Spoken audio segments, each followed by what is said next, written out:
بسم الله الرحمن الرحيم. اللهم صل وسلم وبارك على سيدنا محمد. عاملين ايه يا حبايبي؟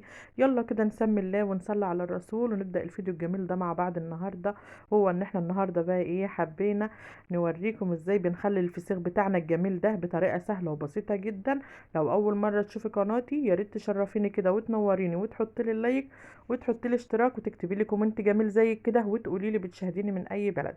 اول حاجة بقى، انا دلوقتي بوريكم ايه، ان الفسيخه جايه البوريايه طازه وحلوه والمغاشيش بتاعتها نضيفه وزي الفل. خدنا الفسيخ بقى كده ايه، دفنا له شويه ميه دافيه كده، وايه وهننزل عليه كده بالميه كده زي ما نزلنا كده ونغسله غسله كويسه.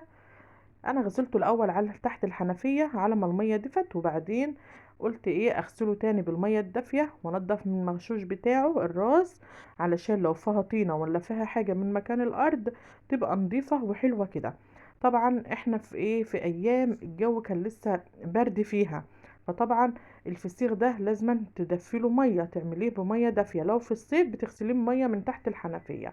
هتجيبي بقى البوريايه كده زي ما انت شايفاني وتضغطي عليها على الديل، المنطقة دي بتبقى جامدة جدا. لينها انتي على قد ما تقدري، فككي لحمها كده علشان لما تستوي تتفتح معاكي بكل سهولة وتشوفيها زي ما شفتها في اول الفيديو كده. ما شاء الله عليها، كانت زبدة وحلوة وكان طعمها تحفة ومظبوطة، ملحها كويس ومظبوط بالطريقة اللي انا هوريها لكم دلوقتي. وبنعملها كده على طول، انا الطريقة دي معتمداها بقالي سنين، بعمل بيها نفس الطريقة دي بعملها في الفسيخ بيطلع معايا تحفة. وحتى في السردين لما بتبقى السردينة كبيرة، السردين الرشيد اللي انتوا عارفينه ده، بعمله برضو كده، بحط الملح واعمله زي ما انتوا هتشوفوه دلوقتي بنعمله ازاي. طريقة سهلة جدا، واي حد ما كسرش فسيخ ولا سردين وحابة تعمله هتعمله بالطريقة ديت وهيطلع معاها ناجح وهيطلع جميل جدا ومش هيبوظ منك ابدا. اعملي طريقتي وهتدعيلي. اول حاجه بقى، خلاص غسلنا الفسيخ وظبطناه كده، جبنا ايه الشفشق بتاعنا ده، كان عندي ايه بس اعمله للحاجات اللي زي دي عينال كده. وهنزل الفسيخ في قلب الشفشق علشان ايه يتصفى من الدم اللي فيه. لو حابه انت تسيبيه ساعه سيبيه، بس انا كنت مستعجله وسيبته ربع ساعه كده، ايه 10 دقايق. على ما خلصت حواليا كده في المطبخ كان ايه، كان الصفى شويه دم منه، بس ما شاء الله عليه طالع تحفه. انت حبيتي إيه انت تسيبيه ساعه، سيبيه يصفي اللي فيه خالص كده. خلاص بوريكي بقى ان ايه، ان الكيلو ونص بوري دول كانوا 6 وحدات، وما شاء الله عليهم كانوا طالعين زي الزبدة. جبنا بقى ايه، صينية كده، وهننزل عليها بكمية الملح بتاعتنا اللي هنستخدمها. كده حطيت معلقتين، 3 معالق، 4 معالق، 5 معالق.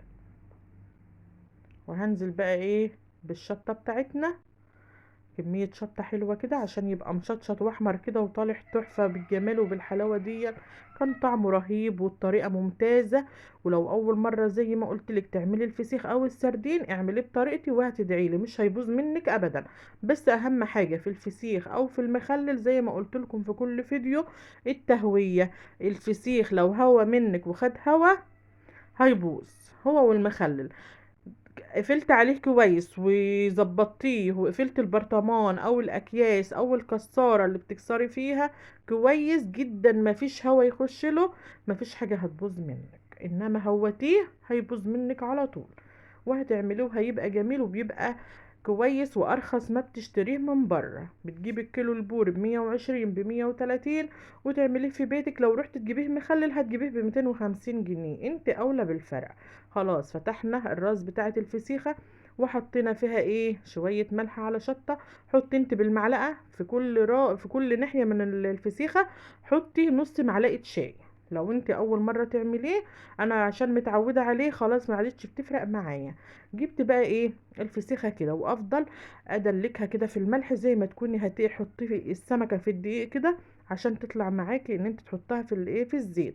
تمسكي الفسيخه تعمليها كده وتعمليها كده في الملح، وتحطها بقى ايه في الكيس بتاعنا النضيف ده. كنا عند الكسارة ديت انا عيناها للفسيخ، حطيت فيها اكياس نضيفة، كنت لسه شارياها عشان برضو ما تبقاش مخرمة، تبقى اكياس نضيفة ولسه جديدة. ده الدم اللي نزل من الفسيخ، تقومي جاية حطاها وحاطه الاكياس ولفه كويس ومبستره عليه، وخلاص تاكلي احلى واجمل فسيخ. واشوفكم فيديو جديد يا احلى متابعين في الدنيا، ويا رب فيديوهاتي تكون بتعجبكم وتكونوا بتجربوا اللي انا بعمله ويطلع معاكم ناجح، وباذن الله اشوفكم فيديو جديد. باي باي.